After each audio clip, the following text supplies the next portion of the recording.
Hello, everybody. I'm Harrison. And I'm Rachel. This week, we're talking with my parents about their experience with pregnancy and parenting. So stay tuned and join us on our journey to meet Baby H.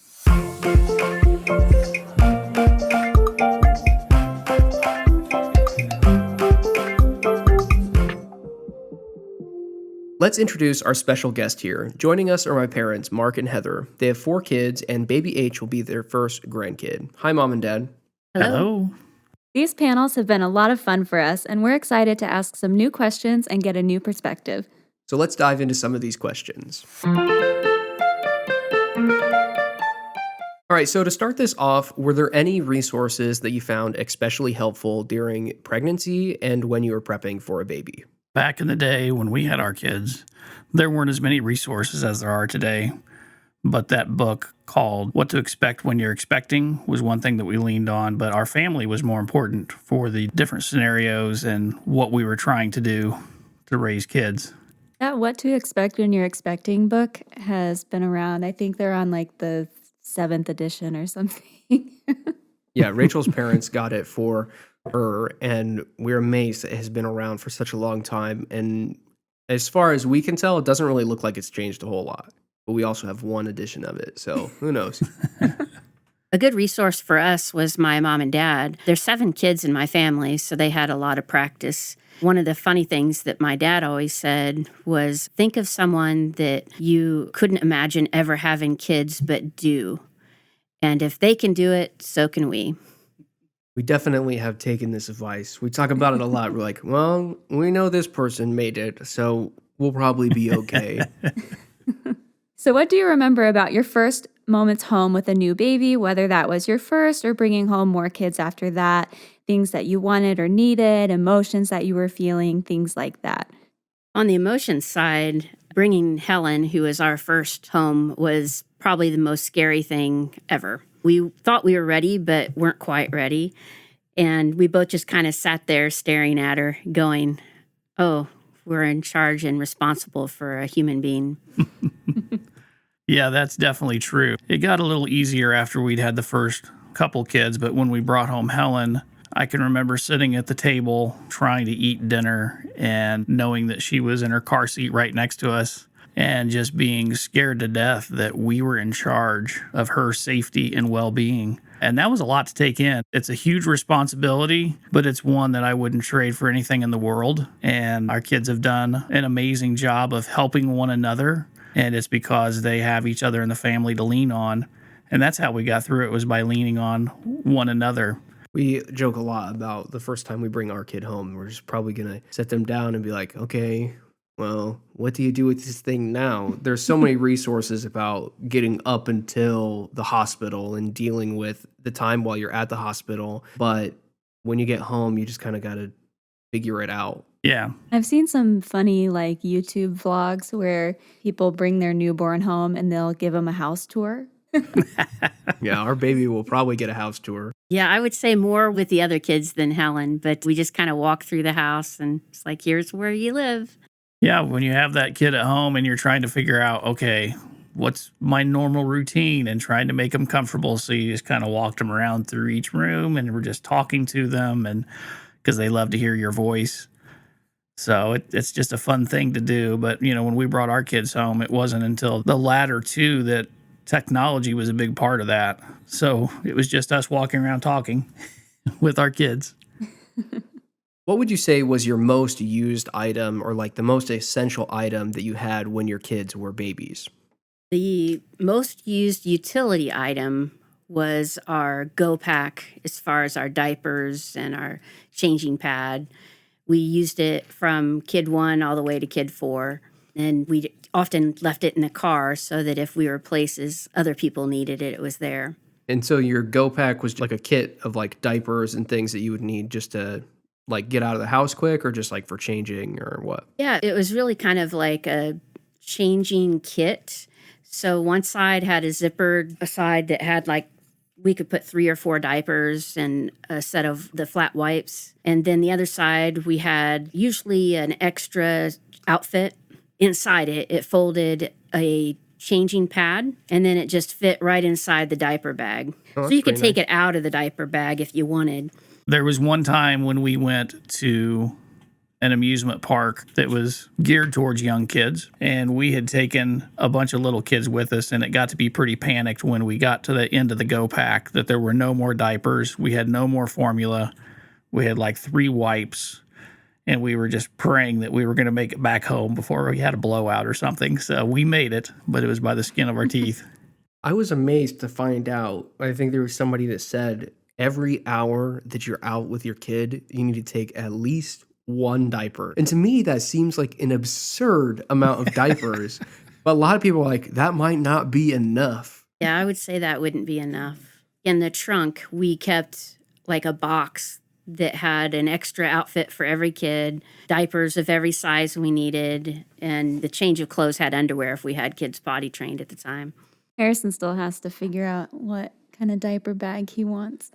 Yeah, it's the one item on our registry that we have not figured out yet because I'm very particular about my book bags. And I think I will just want to try them all before I can get one. So, But you have mentioned that you want to do some kind of like separate pouches of I'd like to do things. separate like pouches where it's just like, here's the little container of like, this is everything you need to change a kid.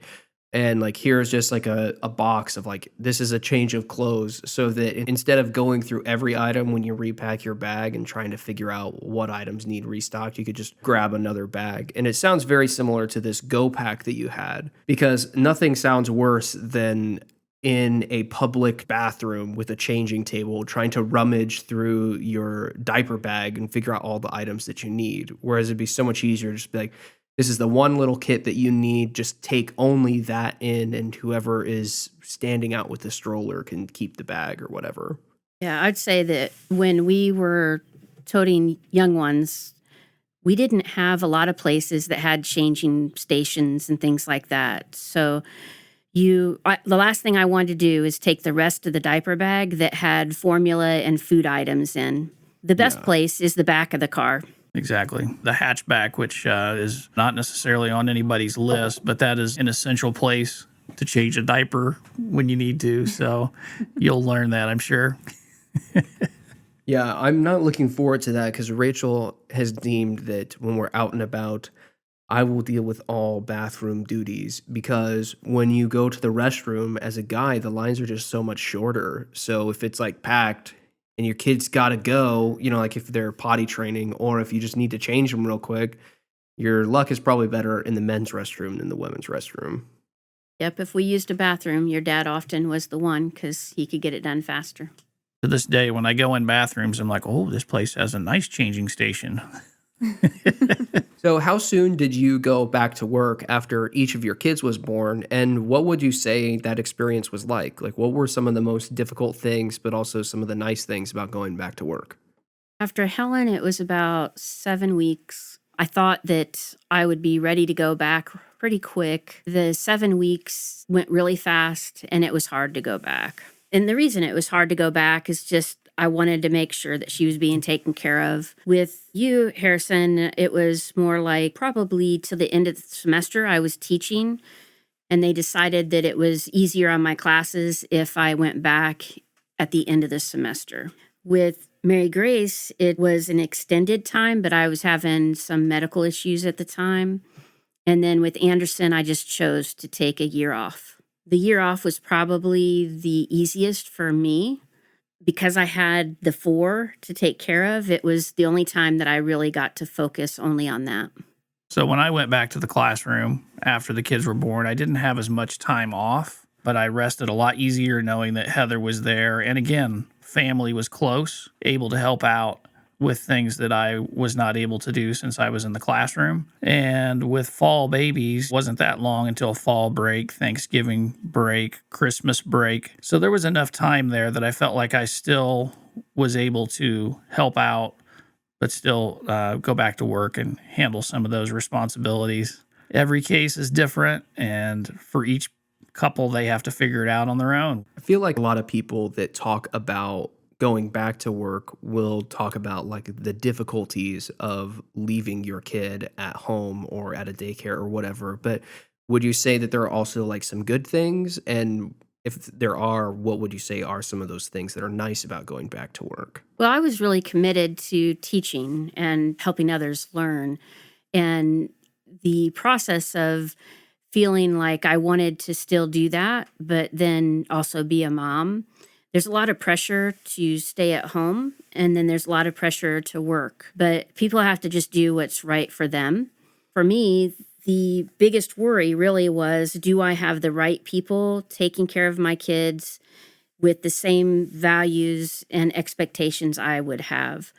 So I was lucky, and I had somebody, both your dad and I felt like we had good babysitters that would have done the same types of things than if you're with us. Yeah, I would agree with that. That was one of the hardest decisions that we had to overcome, was like, how do we trust to find the right daycare person and make sure that they're going to have those same values that we had, and instill in our kids the same philosophies at a young age that we wanted them to value learning and to respect one another. And we were lucky to find a person like that. And that was the hardest decision that we had, to make sure that we could trust that person, and we just lucked out. And again, we didn't have a whole lot of resources except word of mouth and interviewing these people that were potentially going to be our stand-ins while we were at work. And that was a hard decision. Yeah, I've always heard people say that finding a babysitter or a nanny is just one of the hardest things, because you're trusting someone else with like your most prized possession. And I'm glad that we don't have to think about that. I'm glad that Harrison is going to have ample time off. Yeah, and that just wasn't a thing when we were having kids. Very rare to have any time off for dads. Like usually if they had a personal day or things like that, then maybe an extended weekend, but very little time off. I was able to take all my vacation days and sick days to be at home as long as possible, but it wasn't enough. Back in the day when you were born, Harrison, was when the Family Medical Leave Act was coming out.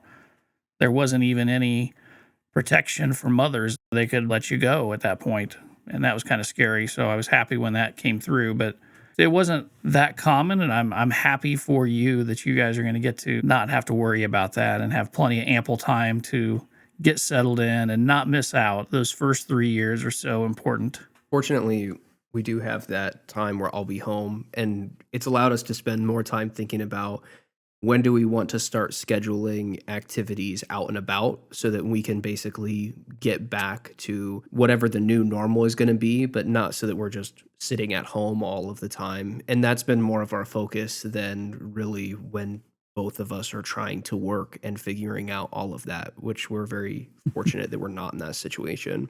So, looking back, I know that you mentioned that one of your best resources was family, but were there any parenting styles that your parents used on you that you've noticed you also used with your children?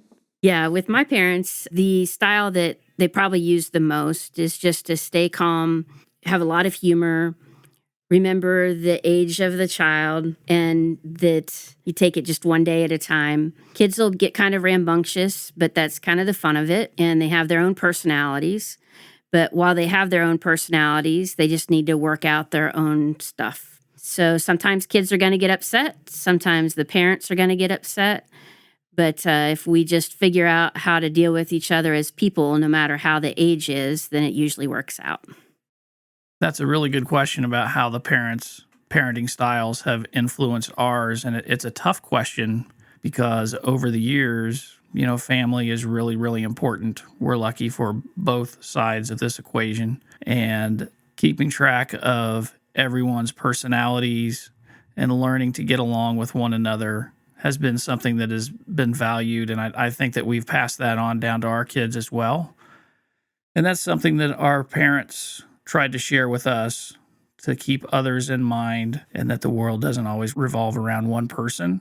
And that's a good lesson for people, to be inclusive. And I feel like that's something that's been passed down from my parents, instilled in me, and just to be fair to everyone and just be a good person.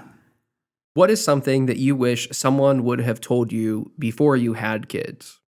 But I also want to add on to this. What is something that you wish someone would have told your spouse before you had kids? I don't really know what somebody would have told me because I know that I wasn't around a whole lot of little kids before we had our own. I didn't spend a lot of time with little kids. I have two dear cousins who were small when I was in middle school, and I was petrified that they were going to have me hold them or take care of them or change their diaper. And it was really fun once I got over that hurdle, but it was very scary. So I guess Heather should have known how inept I was. Like, I wasn't really ready for babies at all. And I can remember thinking, how am I going to handle a poopy diaper? And, I was never ready for that. But once it happened, you got to take care of the problem. The kid can't take care of it themselves. And I just think you just get led along the way. You get ready. One challenge makes you ready for the next one. We have heard that not only did you sign up for one parenting class, but you signed up for a second parenting class. Yes, that is true. I was dead set that we needed to go to the parenting classes, the prenatal classes that they were offering at the hospital. And your mom was not able to make it to the first session because she had a commitment that she was wanting to uphold with school. So I went to the class, and I was very panicked after the first class that we weren't ready. And then I went to the second class, and she was going to meet me there. And then it wasn't shortly thereafter that Helen was on her way. So I went to the parenting classes by myself, and I think you guys have all turned out pretty good. Yeah, I think so. I mean, don't have poop on my butt, so you must have learned something. I don't know about what I wish someone would tell me. What people did always tell us was how fast things would go and that time would go fast.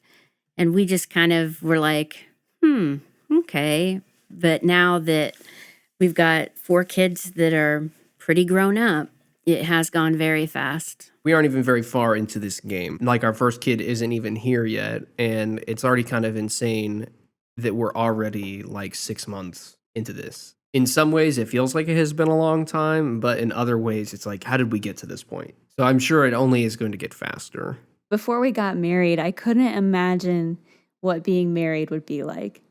And I'm having the same thing now. It's like, I can't imagine like what being a parent will be like, but it's going to be here before we know it. Time will go very quickly for you, that's for sure. And you should enjoy every moment. And there'll be days that you're thinking, what did we get ourselves into? But it's all worth it. And you'll have to have a lot of patience when your child learns how to write and writes on notes that they don't want to hug that night because they're mad at you. There are a lot of really funny videos that we'll see of little kids right now that it's just like parents like sitting watching these disasters happen, and I just don't know if I can do it. Like, one is this little girl is trying to learn how to pour milk like into a glass on her own, and you just watch her dump like the whole carton of milk all over the place, and the dad just sits there and doesn't get angry, and it's like, no, I would just be so angry. First thing though is I would not have given them milk. It's like, let's do this with water. But I distinctly remember Mary Grace learning how to pour and how big a deal it was and how long it took to learn how to pour something. Took a long time, but I agree with you. No milk. We started with water. We're just excited to see that you're enjoying the journey and having fun with it. We've really enjoyed listening to the podcast and watching your journey as you go through this. And I feel like we've gotten to know a little bit more inside information about what you're thinking, and excited for the both of you. And we're really looking forward to meeting baby H. So thanks for having us on today. Well, thank you both for joining us today. I'm sure it will be fun for baby H to listen back to these episodes with their family in them and hear all about the things that we did while awaiting their arrival. Next time, we're going to talk about some resources that we have found helpful during this pregnancy. We've even secured some discount codes for our listeners, so be sure to check it out. Thanks for joining us. See you next time.